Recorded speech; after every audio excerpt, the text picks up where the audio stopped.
Hello everyone, I am Manu Kumar Nayak, lecturer in Mechanical Engineering from Government Polytechnic Haragarh. I welcome you all in this 35th lecture of Applied Mechanics lecture series. आज की इस video में हम पांचवें numerical friction का करने वाले हैं 3.5 that is fifth question of third chapter. A body of weight 500 newton, एक 500 न्यूटन का भार है जो कि रफ इंक्लाइन प्लेन पर रखा हुआ है, रफ इंक्लाइन प्लेन पर रखा हुआ है जैसे कि, और जो इंक्लिनेशन है इंक्लाइन प्लेन का वो 25 डिग्री है विद हॉरिजॉन्टल, ठीक है, हॉरिजॉन्टल से 25 डिग्री है। A force P is applied parallel to the incline plane, एक फोर्स आरोपित किया जाता है इस बॉडी पर, है ना, और एंगल ऑफ फ्रिक्शन दिया है 20 डिग्री।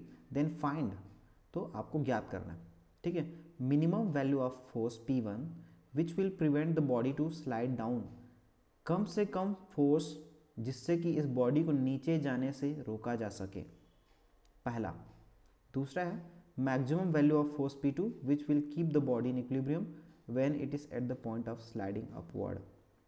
दूसरा ये बोल रहा है कि फोर्स P2 का मान मैक्सिमम कितना होगा जिससे कि ये बॉडी ठीक ऊपर जाने की स्थिति में रहे, या फिर दूसरी तरीके से इसको ऐसे भी बोला जा सकता है कि मिनिमम फोर्स कितना इसमें लगाया जाए जिससे कि बॉडी ठीक ऊपर जाने की, ठीक ऊपर सरकने की कंडीशन पर रहे।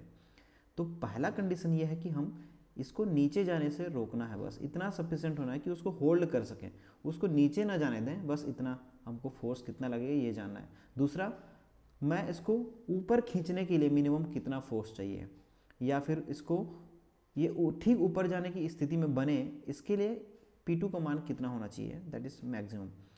तो आपको ये इसमें लग रहा होगा कि दोनों ही स्थिति में क्या अंतर है ना।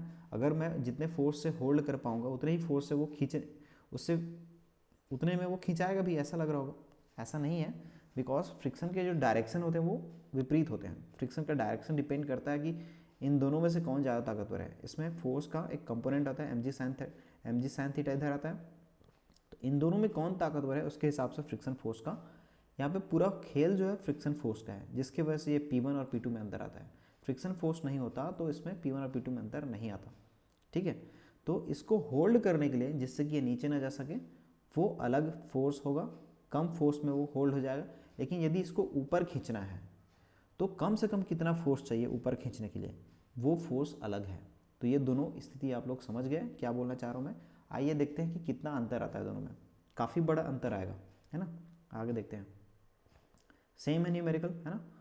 तो पहला जो केस है वो क्या है, बॉडी है, इसको मैं क्या करूँगा, इतना फोर्स हो जिससे कि ये नीचे जाने से रोक सकूँ मैं, बस, है ना, नीचे जाने से रोक सकूँ। ये तो mg, ये 500 sin 15 जो है कंपोनेंट इसका, ये इस तरफ आएगा। तो अभी इन दोनों में, क्योंकि नीचे जाने से मुझे सिर्फ रोकना है, इतना बस कम से कम लगाना है, तो ये P1 छोटा होगा इससे, तभी जाके हम तो इसमें क्या होगा, क्योंकि P1 का सपोर्ट करेगा, कमज़ोर का सपोर्ट करता है फ्रिक्शन, तो फ्रिक्शन का डायरेक्शन ऊपर आएगा, है ना। दूसरी स्थिति में केस 2 जो है वो क्या है, 500 न्यूटन है, सेम है, लेकिन मुझे अभी इसको क्या करना है, ऊपर की ओर खींच पाऊँ इतना फोर्स, है ना, ऊपर की ओर मैं खींच पाऊँ, या maximum amount of force P2 जिससे कि ये बॉडी स्टिल स्थिर अवस्था में बने रहे और ठीक ऊपर जाने से, ऊपर सरकने की कंडीशन में रहे। तो अभी जो mg sin 25 हो रहा है ये कंपोनेंट वेट का, ये कमज़ोर पड़ने वाला है। तो क्योंकि ये कम पड़ने वाला है इसलिए फ्रिक्शन फोर्स का डायरेक्शन इस तरफ हो जाएगा।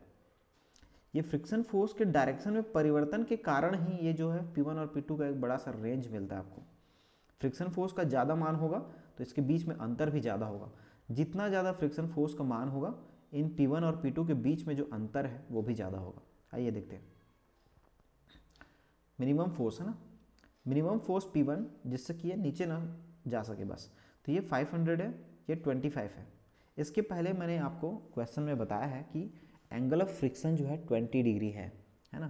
पहले तो मुझे ये बताइए, क्या इसमें अगर मैं P1 फोर्स ही नहीं लगाऊंगा तो क्या ये बॉडी नीचे जाएगा, पहले मुझे इसका आंसर चाहिए, है ना। कि यदि मैं इसमें P1 को हटा देता हूँ, मान लीजिए P1 को नहीं रखा मैं, है ना, तो क्या ये बॉडी नीचे जाएगा, क्योंकि ज़रूरी नहीं होता है कि अगर कोई इंक्लाइन सरफेस पे बॉडी रखा है तो वो नीचे ही चला जाएगा, जरूरी तो नहीं है ना, जरूरी थोड़ी है कि वो नीचे चला जाएगा। इसका आंसर पहले कीजिए कि ये क्या नीचे जाएगा, इसको होल्ड करने के लिए P1 की ज़रूरत है कि नहीं है, ये पहले मुझे बताइए। देखिए, angle of friction angle of repose, angle of friction question पे दिया हुआ है 20 डिग्री, ठीक है। तो angle of friction equal to angle of repose होता है, आप लोग जानते हैं, प्रीवियस वीडियो देख लीजिए मेरा। Angle of friction equal to angle of repose होता है। एंगल ऑफ फ्रिक्शन दिया है 20 डिग्री, तो एंगल ऑफ रिपोज भी क्या होगा, 20 डिग्री होगा, ठीक है। 20 डिग्री यदि ये इंक्लाइंड सरफेस होता तो उस स्थिति में बॉडी ठीक नीचे फिसलने की स्थिति पर होता है, और 20 डिग्री से जैसे ही मैं 20.1 डिग्री भी इसको इंक्लाइन करता हूँ तो ये नीचे वस्तु गिर जाएगा। तो ये तो 20 से ज़्यादा है, इसका मतलब ये है कि यदि मैं फोर्स नहीं लगाऊंगा तो ये नीचे चला जाएगा, क्योंकि ये जो एंगल है वो एंगल ऑफ रिपोज या विश्राम कोण से ज़्यादा है। विश्राम कोण कितना है, 20 डिग्री, क्योंकि angle of friction equal to angle of repose that is 20 degree. तो 20 डिग्री से ज़्यादा होने की वजह से क्या होगा, ये अब नीचे जाएगा। लेकिन अगर इसको नीचे नहीं जाने देना है तो आपको एक फोर्स लगाना पड़ेगा ऊपर की ओर। तो that force we are applying in this upward direction, incline to the parallel to the incline plane, ठीक है। P1 समझ में आया, चलिए ठीक है। अब इस स्थिति में क्योंकि ये 25 डिग्री है, ये भी 25 डिग्री होगा। अब इस तरफ जो कंपोनेंट आएगा वो 500 cos 25 होगा, और इस तरफ जो डाउनवर्ड डायरेक्शन में आएगा 500 sin 25। इसी कंपोनेंट के कारण तो ये वस्तु नीचे आने की कोशिश करता है, और इसके कारण से आपको नॉर्मल रिएक्शन मिलता है। जमीन से जो जुड़ा हुआ है, इंक्लाइन प्लेन से जो जुड़ा हुआ है, वो इस फोर्स के कारण से है, और इस फोर्स के कारण से ये नीचे आता है ना। अब देखिए P1 है, क्योंकि ये चुपचाप होल्ड कर पा रहा है, बस अभी भी इसकी टेंडेंसी क्या है, नीचे आने की है, इसलिए फ्रिक्शन फोर्स जो इसमें लगता है वो ऊपर लगता है। नॉर्मल रिएक्शन जाहिर सी बात है इस तरफ लगेगा, फ्रिक्शन फोर्स इस तरफ अपवर्ड डायरेक्शन लगेगा, क्योंकि इसमें कमजोर कौन है, P1 है। यहाँ से देखेंगे ये x डायरेक्शन हो गया, y डायरेक्शन मान लेते हैं, इसमें कमजोर क्या है, P1 है। P1 छोटा है, तो छोटे का सपोर्ट करता है फ्रिक्शन फोर्स। सो P1 की डायरेक्शन में F मैक्सिमम होगा, क्योंकि छोटे को सपोर्ट करेगा यहाँ पर, ठीक है। अभी हम देखते हैं कि at the limiting condition from summation of Fy equal to 0, ये y डायरेक्शन ये हो गया, y डायरेक्शन में n नॉर्मल रिएक्शन लगा है और ये वेट का कंपोनेंट लगा है, तो n इक्वल टू क्या हो जाएगा, 500 cos 25 हो जाएगा। From summation of Fx equal to 0, देखिए इसमें P1 और Fx का जो मान है वो सेम है, एक दिशा में है, और ये विपरीत दिशा में है, तो क्या हो जाएगा इसमें, P1 plus F maximum equal to 500 sin 25 हो जाएगा। नाउ P1 इक्वल टू क्या हो जाएगा, 500 sin 25, F मैक्सिमम को इस तरफ ले गया तो माइनस हो गया, F मैक्सिमम इक्वल क्या हो जाएगा, म्यू इंटू ये कंपोनेंट आ जाएगा, म्यू इंटू एन होगा, है ना। F equal to mu S into N होता है, तो n क्या है यहाँ पर, ये है 500 cos 25, तो ये हो गया। बट हम जानते हैं कि एंगल ऑफ फ्रिक्शन क्या है, 20 डिग्री है, तो tan phi equal to mu equal to tan 20, तो म्यू कितना होगा, tan 20 हो जाएगा। हमने रिलेशनशिप प्रूफ किया है, इसको म्यू इक्वल 10 फाइव होता है ना। आगे जाके देखिए, तो इस 10 फाइव को यहाँ पर पुट करना है, क्या आएगा आपका, P1 equal to 500 sin 25 minus 1020 into 500 cos 25। इसका मान तो आप कैलकुलेटर से निकाल सकते हैं, that is coming equal to 46.37 newton. मतलब कि यदि आप चाहते हैं कि भार नीचे न जाए तो आपको कम से कम तो 46.37 न्यूटन का बल लगाना पड़ेगा, ठीक है। अगर इससे कम लगाएंगे तो आप रोक नहीं पाएंगे, इससे ज़्यादा पे आप रोक पाएंगे। कम से कम में कितना लगाना पड़ेगा आपको, 46.37 न्यूटन, इस वैल्यू को याद रखिएगा।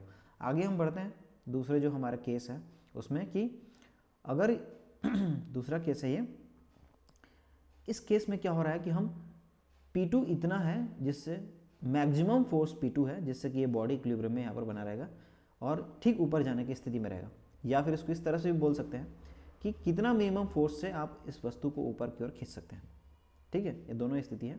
तो अगेन क्योंकि यहाँ पर P2 भारी है, यहाँ पर ये गड़बड़ है, P2 इज ग्रेटर देन है ना। सो यहाँ पर इसको आप कर दीजिए, ये कर दीजिए, दैट इज ग्रेटर देन, है ना जी, P2 यहाँ पर बड़ा है ना।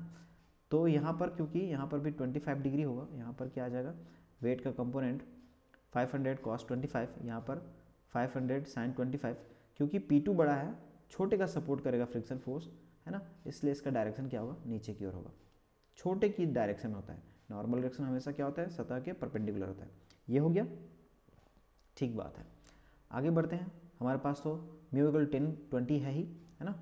आगे बढ़ते हैं, ये एक्स डायरेक्शन ले लिया, वाई डायरेक्शन ले लिया, वैसे ही एट द लिमिटिंग कंडीशन, जब ये वस्तु ठीक ऊपर जाने की कंडीशन में रहेगा तो क्या होगा, from summation of F Y equal to zero, normal reaction equal again क्या हो जाएगा 500 cos 25, like previous summation of F X equal to zero से क्या हो जाएगा, ये P2 equal to F maximum plus 500 sin 25, इन दोनों का योग क्या होगा, P2 के बराबर होगा। तो नाउ P2 इक्वल टू क्या हो जाएगा 500 sin 25 plus mu into normal reaction, F maximum equal to mu into normal reaction होता है, तो म्यू इंटू 500 cos 25। अब यहाँ से निकाल लीजिए, क्योंकि म्यू इक्वल 20 होता है, P2 निकल गया आपका 376.24 न्यूटन। देखिए हमारा पहले कितना आया था और अभी कितना आया है। पहला जो केस में हम लोग देखे थे इसमें आया था P1 46 आया था, दूसरे जो केस देखे हमने इसमें आया है P2 इक्वल टू 376। देखिए कितना का अंतर है। आपको यदि चुपचाप इसको रोकना है, सिर्फ रोकने के लिए क्या हो जाएगा, इतना फोर्स लग रहा है रोकने के लिए, और ऊपर खींचने के लिए मिनिमम फोर्स कितना है, ये है। हालांकि इससे ज़्यादा करोगे, इससे ज़्यादा बढ़ाओगे तो वो वस्तु ऊपर चला जाएगा, है ना। P2 से ज़्यादा फोर्स करोगे वस्तु ऊपर जाएगा, P1 से कम फोर्स करोगे वस्तु नीचे जाएगा। इस बीच में बिटवीन P1 एंड P2 ये वस्तु स्थिर है। P1 से लेकर के P2 तक, P1 से लेकर के P2 तक वस्तु क्या है, स्थिर अवस्था में ही है। यदि P2 से बड़ा फोर्स करोगे तो वस्तु ऊपर चला जाएगा, P1 से नीचे करोगे तो वस्तु नीचे चला जाएगा, है ना। इस तरह से ये फ्रिक्शन फोर्स के डायरेक्शन चेंज होने की वजह से यहाँ पर ये ऐसा आता है। अगर ये फ्रिक्शन फोर्स को मैं जीरो कर दूंगा तो ये दोनों P1 नीचे से रोकने के लिए भी उतना ही फोर्स लगेगा और ऊपर खींचने के लिए भी उतना ही फोर्स लगेगा, अगर फ्रिक्शन अपसेंट रहे। अगर फ्रिक्शन फोर्स को मान मैं बढ़ाते जाऊँगा तो इन दोनों के बीच में जो गैप है, अंतर है, ये भी बढ़ते जाएगा इस तरह से। तो उम्मीद करता हूँ ये वीडियो पसंद आया होगा। Hit the like button, subscribe the channel and bell icon को भी हिट करके रखें जिससे कि अपडेट मिलते रहे। मिलते हैं नेक्स्ट वीडियो में, तब तक के लिए बाय बाय।